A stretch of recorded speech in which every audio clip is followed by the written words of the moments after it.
여러분 안녕하세요.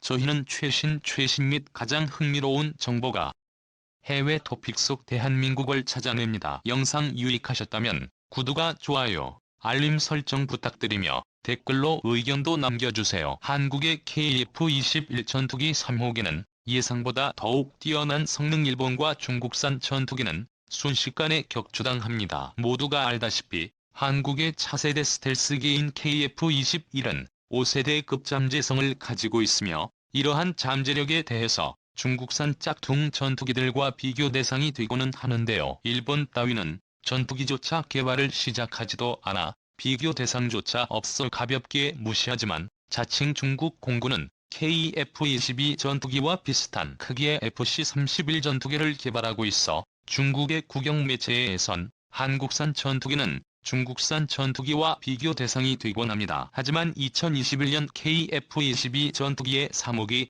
조립부터 블록3가 공식적으로 확정됨에 따라 KF-22 전투기는 진정한 5세대 전투기로 거듭나게 되었는데요. 그러므로 중국산 펑스펙 전투기조차도 KF-의 11 전투기의 적수가 되지 못하게 되었습니다. 오늘 알아볼 것은 기존 예상보다 더욱 뛰어나게 개발된 KF-22 전투기에 대한 성능과 이에 대해 진심으로 당황한 중국과 일본 언론들의 반응에 대한 군사정보 영상입니다. 채널명 태국우려 제고. 최근 시제기가 공개된 KF-22 전투기는 미국산 전투기의 F-16보다는 조금 크고 미국의 항공모함 함재기로 사용되는 고온의 전투기보단 약간 거대한 크기를 가지고 있습니다.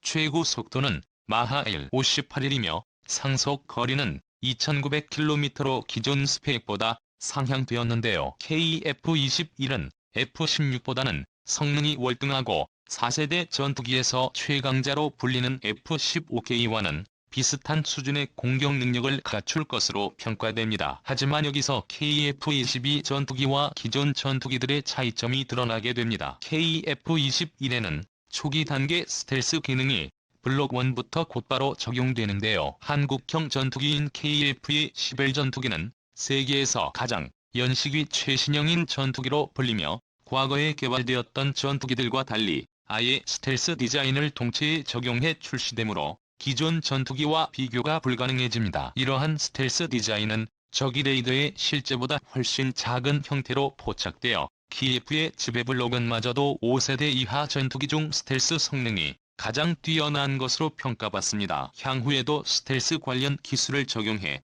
5세대 전투기로 진화할 여지가 확실하다고 한국 항공우주산업도 자신감을 밝혔죠. 이렇듯 한국형 전투기의 성능이 공식적으로 확정되자 중국을 비롯한 일본은 비상이 걸렸습니다. 중국은 당장 KF-21의 출고식을 보고 나서 FC-31 전투기에 대한 전면적인 개편안을 공개했는데요. 이것 역시 KF-21 전투기가 동북아에 등장한 영향으로서 중국이 한국산 무기에 대해 얼마나 두려워하는지 한눈에 설명해주는 행동이라 볼 수 있습니다. 결정적으로 KF-22 전투기는 애초부터 해외 수출 전략도 동시에 병행하며 진행해왔기 때문에 동남아시아와 중동 등을 공략한다면 KF-22 전투기는 해외 수출 초대박을 터뜨릴 수 있는데요. 차세대 전투기 해외 수출 분야에서마저도 중국은 한국과 격돌해야만 합니다. 한국산 전투기가 진심으로 들여온 중국의 국영 언론들은 제발 저리듯 KF-21 전투기가 FC-31 전투기의 여러 카피판이라고 혐의하고 있는데요. 하지만 정작 중국은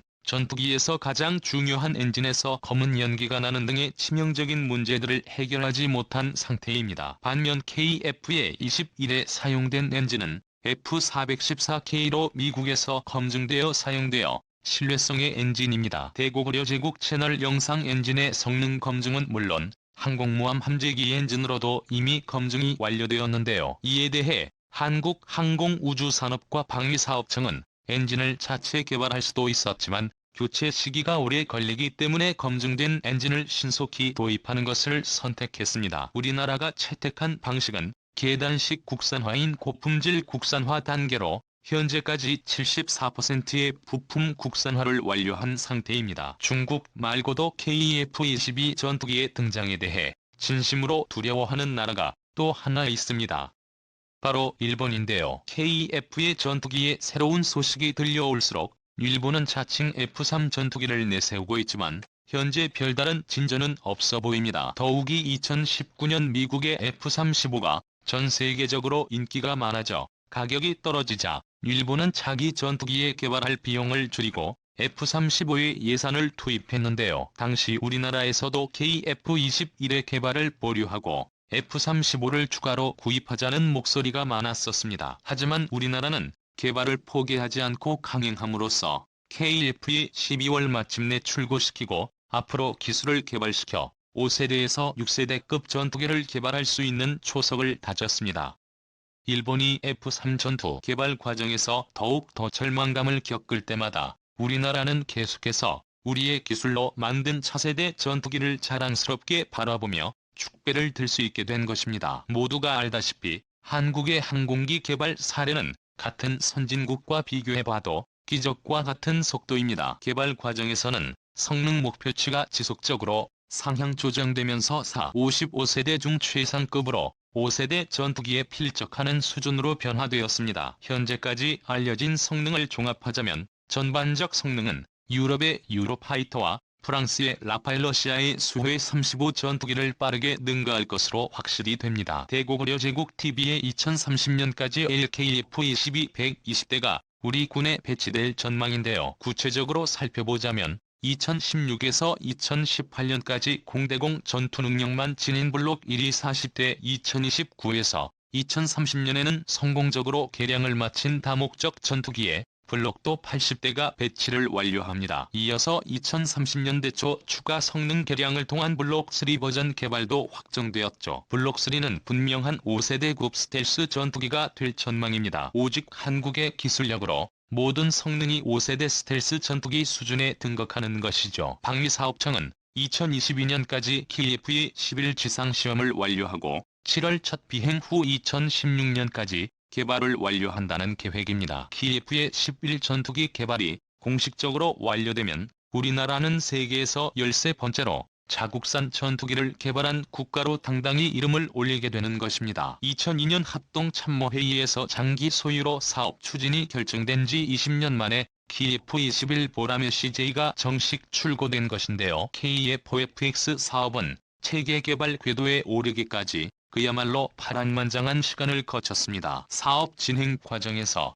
타당성 검토를 통과하지 못하는가 하면서 핵심 기술 확보와 예산 관련 문제가 불거져 수차례 위기를 맞았습니다. 우여곡절 끝에 2016년 체계 개발에 착수해 5년 만에 CJ가 세상 빛을 받았는데요. 만약 목표만 달성한다면 차후 전투기 수출 시장에서 상당한 돌풍을 일으킬 수 있습니다. KF-21일 완전한 양산형 기체가 되기까지 앞으로 5년이 더 필요합니다. 각종 시험 평가와 기술 보완을 거쳐야 하기 때문인데요. 양산이 본격화해도 풀어야 할 과제는 아직까지 남아 있습니다. 대고구려 제국제 말 형상무수한 전투기를 만들어도 판로를 개척하지 못하면 허사인데요. 규모의 경제를 확보하지 못한다면 가격이 높아지고 대량 생산에 필요한 연구비 부담도 커집니다. 그래도 KF-22 전투기는 우수한 성능대에 비해 상당히 파격적인 가격입니다. 이것은 대한민국의 첨단 기술력 덕분으로 차세대 스마트 공장인 KF-21 전투기를 제작함에 따라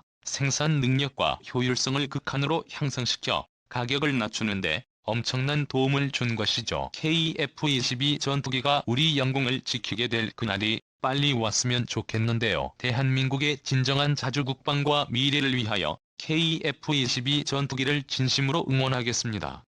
끝까지 시청해주셔서 감사합니다.